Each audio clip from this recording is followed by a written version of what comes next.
Thanks to the countless discoveries which have connected ruins across our planet, out-of-place artifacts, items of intrigue, impossible feats of engineering and stone cutting, matching lost techniques, technologies, and so on, we may finally be arriving at a crossroads of human understanding, not only of our origins, but quite possibly reality in and of itself. Proof feverishly collected, researched, and ultimately shared with you all, in an effort to reveal to the world the existence of this now mysteriously missing, yet once highly advanced civilization. In research into the origins of possibly the oldest yet little-mentioned ancient pyramid on Earth, found buried within Indonesia, led by Danny Hilman Netawijaya of the Indonesian Institute of Sciences, and published in the journal Archaeological Prospection, the academics write that, quote, "The pyramid's core consists of meticulously sculpted massive andesite lava. The oldest construction element of the pyramid likely originated as a natural lava hill before being sculpted and then architecturally enveloped." They continue. This study sheds light on advanced masonry skills dating back to the last glacial period. This finding challenges the conventional belief that human civilization and the development of advanced construction techniques emerged only with the advent of agriculture approximately 11,000 years ago. The academics also claim that the builders must have possessed remarkable masonry capabilities. Predictably, the finds have received incredible hostility from fellow academics, with archaeologists around the world now attempting to rubbish the paper. Flint Dibble from Cardiff University told the journal Nature, "I am absolutely sure there is no clear evidence to suggest the buried layers were built by humans." Meanwhile, Bill Farley, an archaeologist at Southern Connecticut State University, has told the press, quote, "The 27,000-year-old soil samples from Gunung Padang, although accurately dated, do not carry hallmarks of human activity, such as charcoal or bone fragments. Yet we feel, and indeed from experience, that even if these samples did contain evidence of human activity, it would have simply been discredited and dismissed along with said finds as mere coincidence. The site would still continue to be claimed as a natural formation. Yet, I digress." Netawijaya has responded to the criticism by saying, "We are really open to researchers around the world who would like to come to Indonesia and do some research programs on Gunung Padang." It would seem that Netawijaya is well aware of the overwhelming evidence to support his claims, yet the academics attempting to trash his work seemingly reluctant to go to the site themselves. Do you not feel that this appears more to be a cover-up than a pursuit of truth? If it were a pursuit of truth, then no matter how outlandish a claim seem on the surface, it would be within their duty to prove or disprove such claims as fact. Instead, they merely go along with an already established paradigm. And indeed, everything which fits in with this fallacy, anything else must be rejected, discredited, and ignored. With the archaeologists who do prove these factors to themselves, even then still unable to accept it as a reality, as if this truth forbidden, punting in favor of these structures having been the work of an unknown species, rather than the existence of a lost history. Who built the Gunung Padang pyramid? Does Netawijaya possess yet more proof corroborating the claims we have been making for over a decade? Are we arriving at critical mass where we see a paradigm shift towards the truth? I certainly hope so, for it will be a journey of discovery we shall all find highly compelling. There is a most peculiar ancient anomaly which sits hidden within a place known as Huesca, very near to modern-day Barcelona, which local legends have long told of as an ancient ruin, one left there by a lost, ancient, giant civilization. Known as the Wall of Fenestras, and having seemingly once cut right through the equally prehistoric waterway, is a site I picked to share with you in the past, not only due to the aforementioned local legends telling of it having once been the work of ancient giants, quite possibly in their effort to dam the watercourse, but also due to its unique shape, having two distinguishable piles, clearly reminiscent of another ancient and also equally little understood relic, the Great Wall of China. However, and rather remarkably, it would seem that this ancient anomaly, long argued by academics as nothing more than a geological formation, is in fact not alone on this earth, for there exists another, one that has been hiding right under our noses. It is known as the Devil's Slide, and it is located within Utah. Not only does this incredible, out-of-place ancient formation share the exact same shape as that of the Wall of Fenestras, but it too also linked to a watercourse, and even local legends which tell of it having once been utilized for the purposes of manipulating water flow.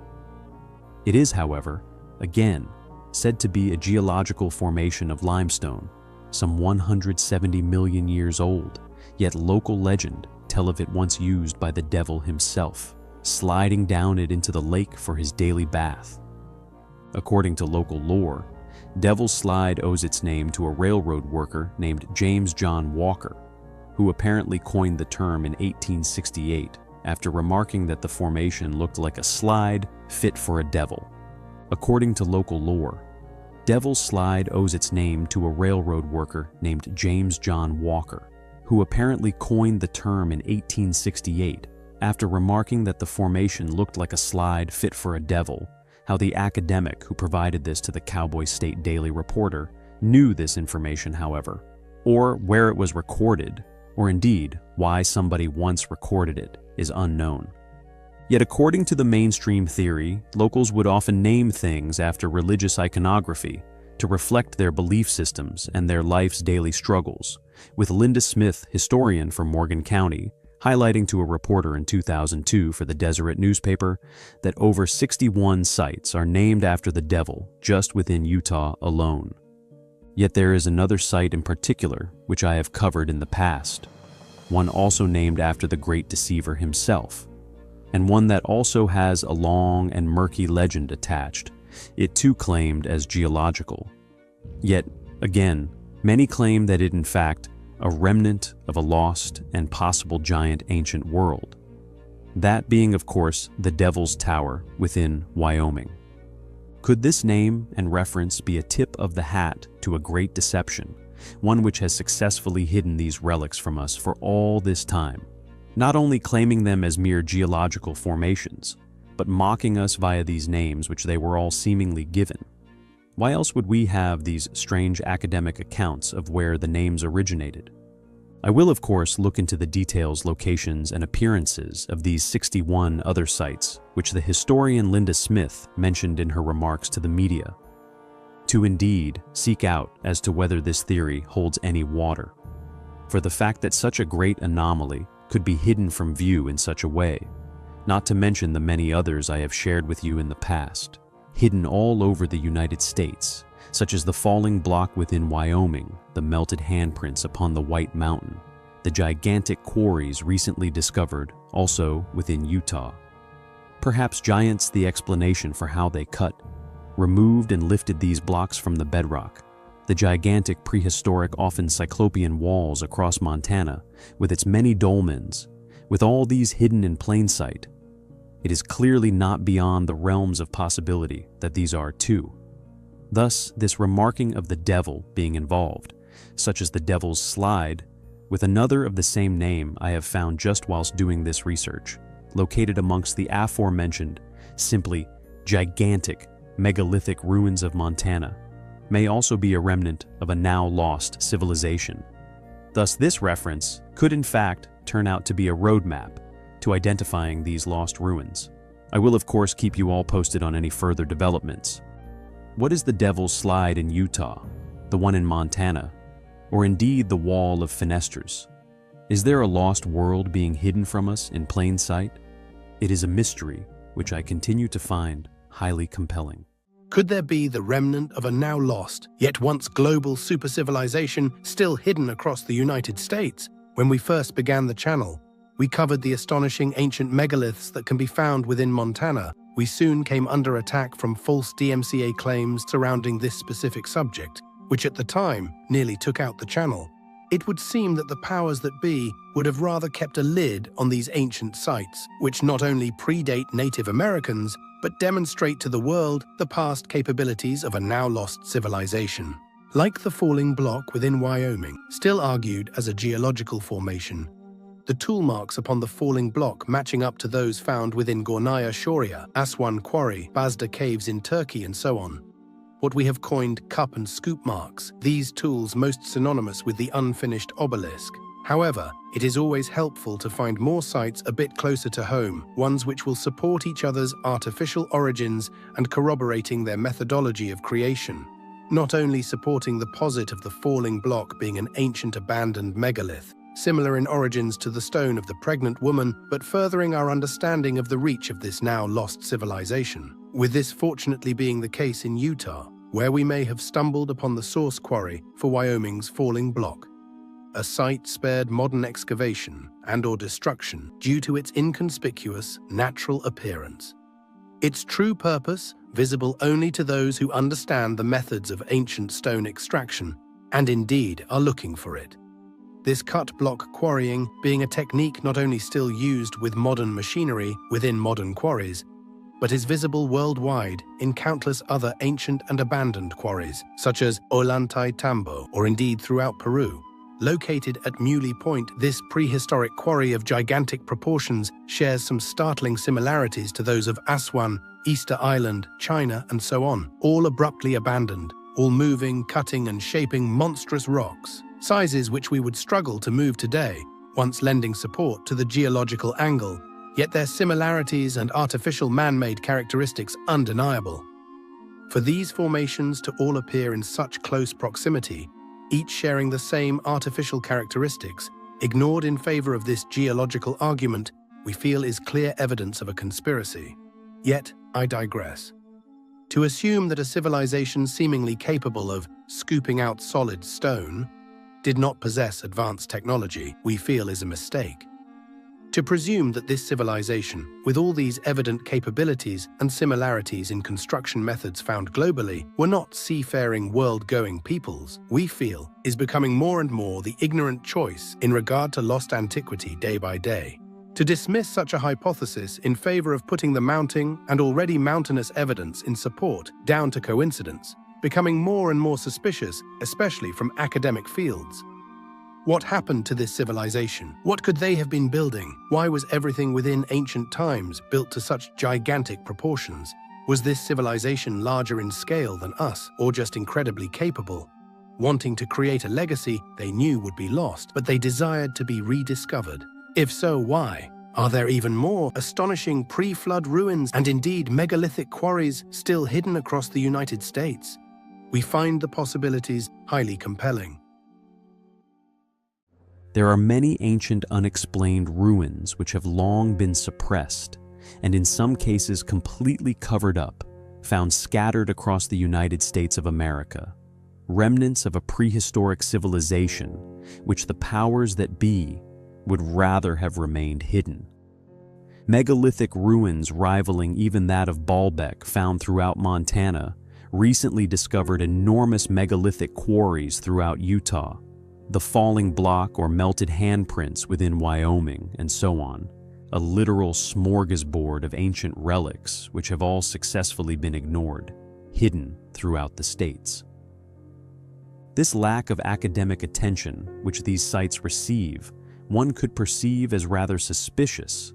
This, of course, if one were not aware that in reality, this a concerted effort which has long been put into hiding many factors of our ancient past, many of which some claim now sit within the vaults of particular institutes.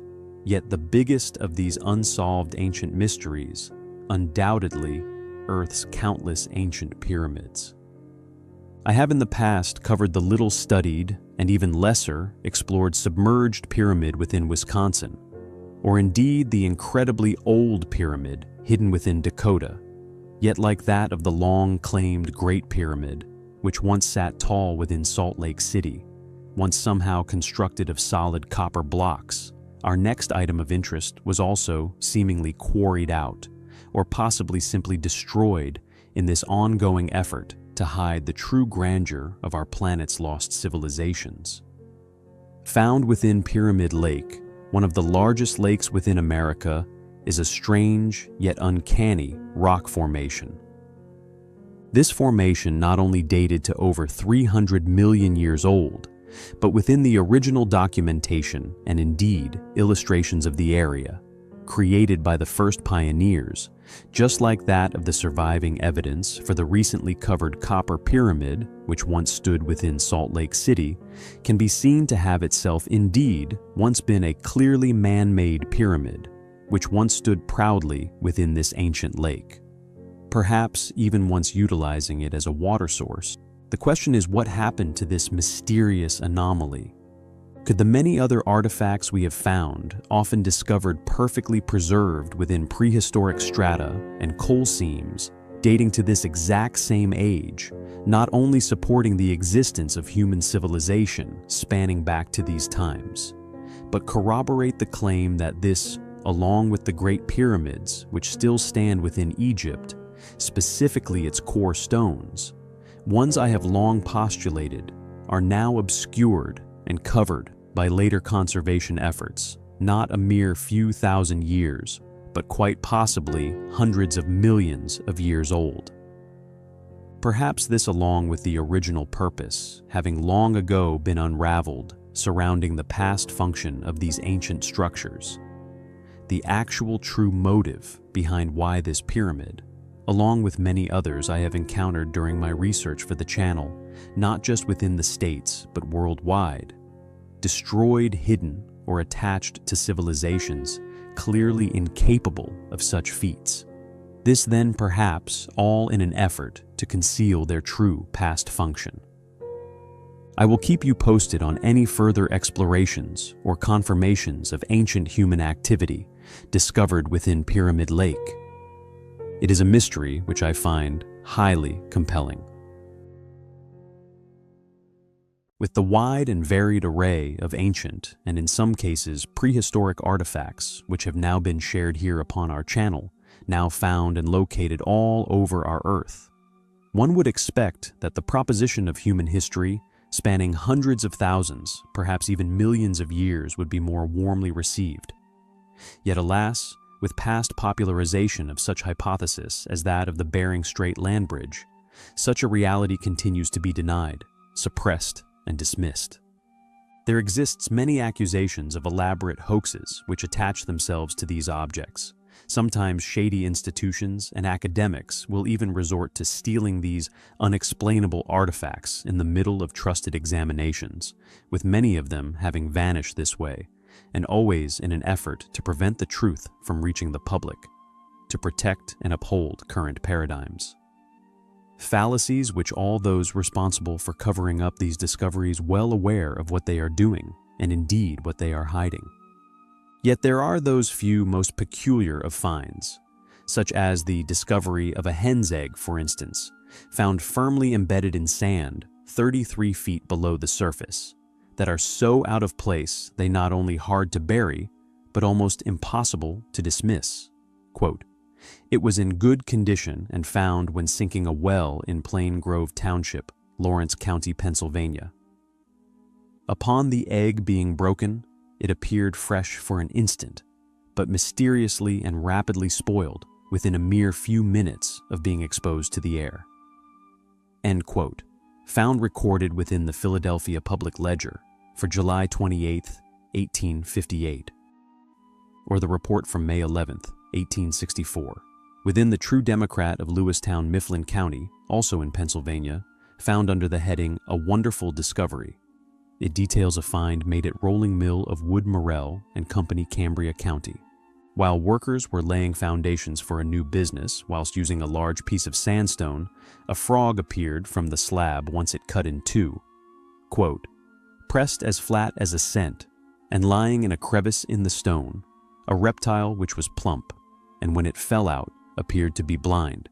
The stone had been quarried from spurs of Laurel Hill some 30 years previously." End quote. Such finds simply cannot be explained away as natural or historical anomalies, yet such incredible discoveries continue to be ignored en masse.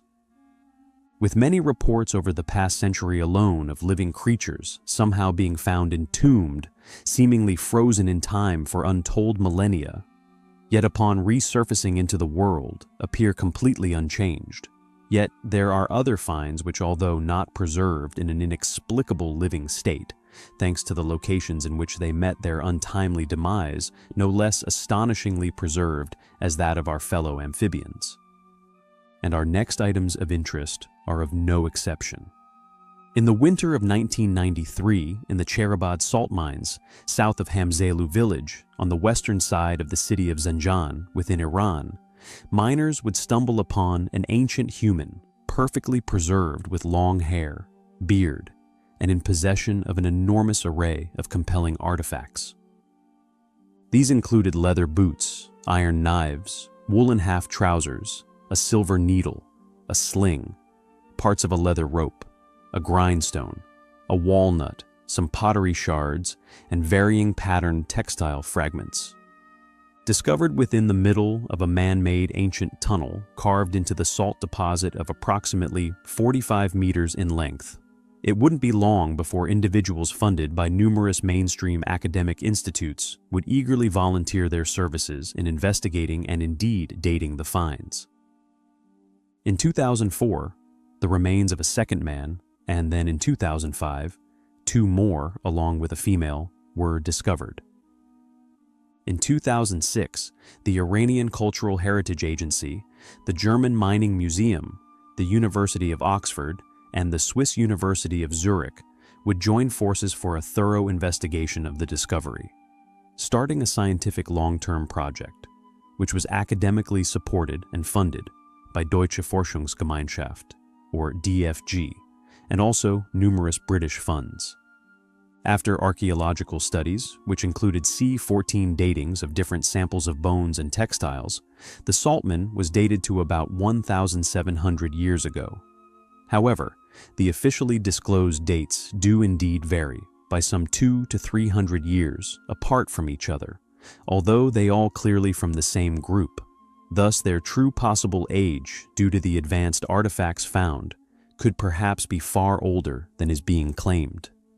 Additionally, and rather predictably, possibly supporting such a conspiracy, by 2008 the mine was abruptly shut down and any further permittance to explore or even mine the area now continually forbidden and denied.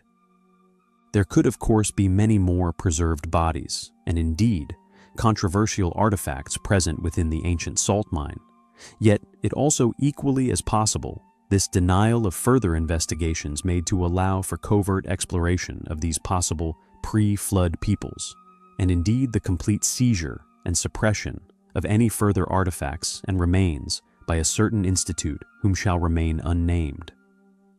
Who were the saltmen of Iran? Just how old could they be? Are the artifacts which they were found with proof of ancient man's advanced knowledge and abilities, particularly in regards to metallurgy? Were they part of a now lost yet pre-flood civilization, with perhaps the biggest mystery still unanswered surrounding the saltmen? Why were they here in the first place? Were they like the modern man mining salt? If so, how did they find this deposit to begin with? Has the mine itself, the salt within, like that of the location of the Altura man, allowed for these people to remain perfectly preserved, perhaps for hundreds of thousands of years? They are a collection of remarkable out-of-place anomalies, which I continue to find highly compelling.